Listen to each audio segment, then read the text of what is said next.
Rondaba la temporada 2010-2011 y el Barça ya venía varias temporadas cosechando triunfos de la mano de Pep Guardiola. En mi opinión, este fue el prime absoluto del Fútbol Club Barcelona, obviamente desde el punto de vista futbolístico, teniendo en cuenta que ya habían afianzado su filosofía, la química del equipo era muy buena y que además los jugadores tenían la edad perfecta. Por ejemplo, Messi para aquel tiempo estaba jugando un fútbol de otro nivel, o sea, era una locura absoluta, hacía lo que le daba la gana en el terreno de juego y lo demostró, por ejemplo, en las semifinales de Champions contra Real Madrid, con esa increíble asistencia de Busquets que dejó a Messi literalmente frente al arco y definió de la mejor forma posible frente a Casillas. Fue un golazo espectacular.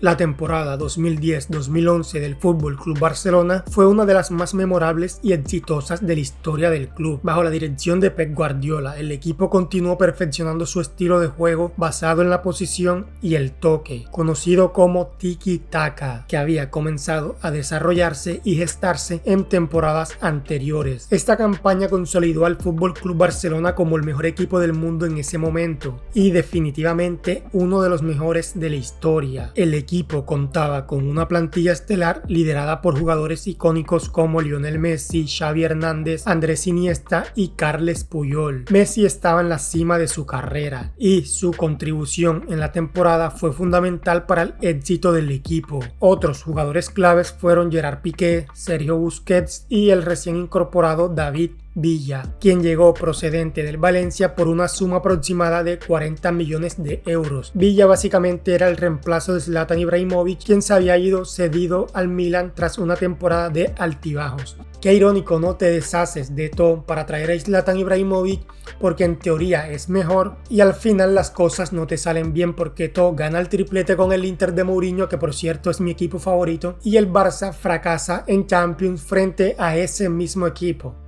En aquella temporada, el Barça se proclamó campeón de la liga con 96 puntos, superando al Real Madrid de José Mourinho, quien había asumido el cargo de entrenador para esa temporada. El título se aseguró gracias a una serie de partidos destacables, incluyendo el histórico 5-0 sobre Real Madrid en el Camp Nou el 29 de noviembre del 2010. O sea, y son este tipo de partidos los que te hacen pensar que este equipo definitivamente parecía imparable. O sea, chicos, pensar que Real Madrid no era un equipito. De hecho, aquel Real Madrid era muy superior al Real Madrid actual, que tiene jugadores como Vinicius, Rodrigo, Bellingham, Mbappé, o sea que no era cualquier cosa meterle 5 goles a Real Madrid y menos a aquel Real Madrid. Y ya no solo era meterle los 5 goles, sino era la forma en que se los hacía, o sea prácticamente eran bailes los que le daba Barcelona a aquel Real Madrid, que de hecho yo creo que ellos mismos son conscientes de que la única forma de parar a ese Barcelona era jugando sucio y dando patadas. Las patadas que le daban a Messi eran increíbles. O sea, como que de alguna forma Real Madrid, para competir de tú a tú, tenía que ensuciar el partido. Por esas cosas yo creo que este Barcelona fue el mejor de la historia. Lastimosamente el final para ellos no iba a ser tan feliz como se esperaba, sino un poco más agridulce. Quédate y lo verás. Este partido no solo fue una demostración de superioridad técnica, sino también un golpe moral para su máximo rival. En la liga, Messi terminó como máximo goleador del equipo con 31 goles, aunque increíblemente Cristiano Ronaldo lo superó con 40 goles en esa temporada. O sea, en aquel tiempo era una locura y definitivamente la Liga de España era la Liga de las Estrellas. El equipo sufrió pocas derrotas en la temporada y se destacó por su consistencia en casa y fuera de ella, manteniendo un dominio absoluto en el juego de posesión y la presión tras pérdida. Jugadores como Xavi e Iniesta fueron cruciales en la distribución y control del balón, mientras que Puyol y Piqué formaron una sólida pareja defensiva. Aunque miren, sinceramente, yo creo que el Barça históricamente, o bueno, no históricamente, sino en los últimos años, ha dejado mucho que desear en cuanto a nivel defensivo y de porteros. A mí sinceramente no me convencen tanto. De hecho, el que más me convence es Ter Stegen, que sí creo que es un grandísimo portero. Igualmente no digo que Valdés no sea un buen portero, simplemente creo que está un poco sobrevalorado. Igualmente me pasa con Piqué. Creo que les fue tan bien porque el Barcelona literalmente no perdía el balón y por ende pocas veces le llegaban al arco.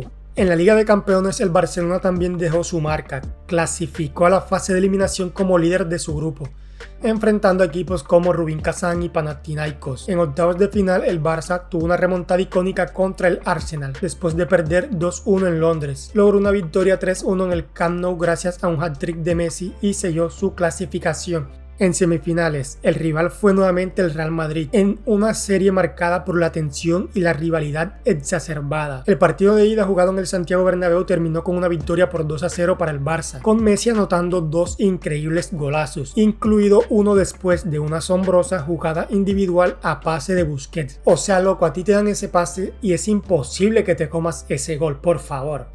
La final de la Champions League se disputó en Wembley contra el Manchester United, equipo que había sido también su rival en 2009. Al final del encuentro, Barcelona terminó dominando y se impuso por 3-1 con goles de Pedro, Messi e Iniesta. Este partido reafirmó al Barcelona como el mejor equipo de Europa y consolidó a Messi como el mejor jugador del mundo tras una actuación deslumbrante. Y es aquí, amigos míos, en este punto que yo creo que se alcanzó el pico máximo que podía alcanzar un equipo futbolísticamente hablando en toda la historia del fútbol. Yo creo, y perdónenme que lo diga, que futbolísticamente hablando, cuestión de estética, estilo y lo que sea, futbolísticamente, ningún equipo llegó a jugar tan bien el fútbol como este Barcelona precisamente ese día en esa final de Champions. Diría que sí, es el mejor equipo que he visto. Y lo acepto, no voy a poner excusas. Nunca nadie nos había dado una paliza así. Disfruten con sus triunfos y su fútbol, se lo merecen. Lo que sí es real y lo que se ha dicho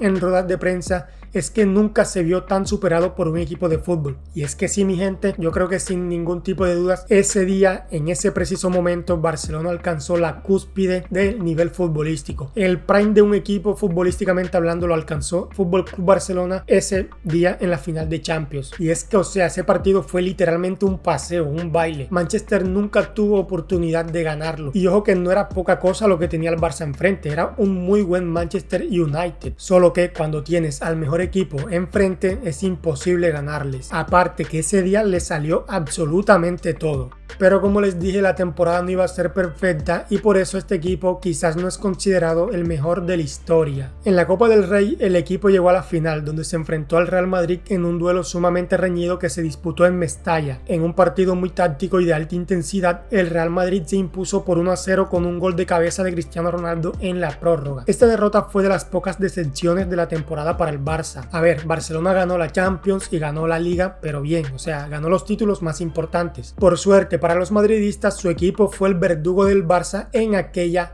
temporada, privándolos así de tener nuevamente un triplete, y sería una locura que Barcelona tuviera 3 tripletes hoy en día. O sea, ya de por sí es una locura tener 2, imagínense 3. Y fue este partido que yo recuerdo porque lo vi, el punto como que empañó un poco esa temporada, ¿no? Como que le dio un poco de dudas a esa increíble temporada que estaba haciendo el Fútbol Club Barcelona. Si Barcelona hubiese ganado ese partido, probablemente todos con unanimidad estuviéramos hablando de que es el mejor equipo de la historia. Lionel Messi fue sin dudas el jugador más destacado, no solo por sus goles sino por su capacidad para influir en el juego en todas las facetas ofensivas. Xavi e Iniesta dominaron el mediocampo con su inteligencia y precisión en los pases, como siempre, mientras que la contribución de Villa en las primeras temporadas también fue significativa. El sistema de juego 4-3-3 de Pep Guardiola, basado en la movilidad constante, la presión alta y el juego de posesión, se ejecutó a la perfección.